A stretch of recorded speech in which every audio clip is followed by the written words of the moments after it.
बात सुनो, जो तुम ये छील रही हो ना, वो आखिरी अंडा है।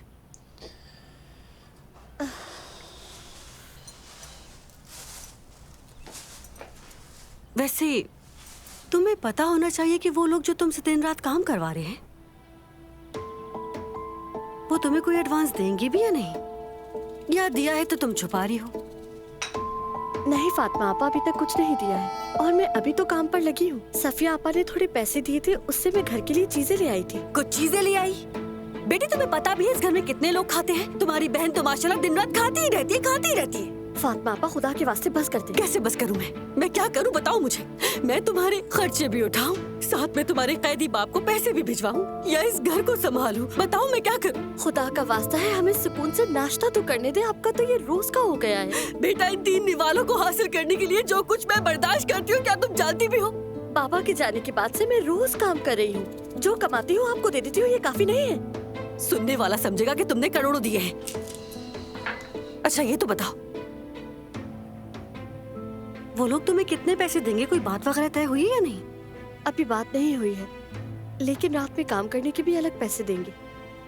अब ये बात याद रखना। देखो, तुम उनसे एडवांस मांगो, एडवांस। वो लोग अमीर लोग हैं बेटा, उन्हें कोई फर्क नहीं पड़ता। सुनो, जो रोता नहीं उसे दूध भी नहीं मिलता।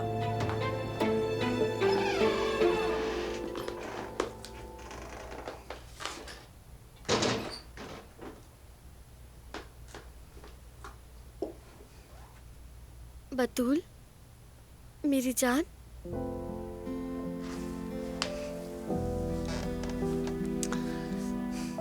अगर तुम ऐसे उदास रहोगी तो मैं काम पर कैसे जाऊंगी? मुझे कुछ नहीं हुआ, आप आराम से जा सकती हैं।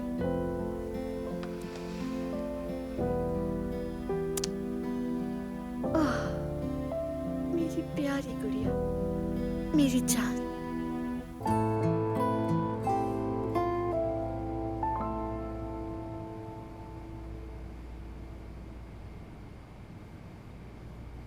हमारी तो कोई बात नहीं हुई रुज़ान साहब। गुजारिश है कि दोबारा ये मौजू ना छेड़े। मैं आपके यहाँ काम करने वाली मुलाजिम हूँ। जुमाना, क्या तुम मेरा मजाक उड़ा रही हो?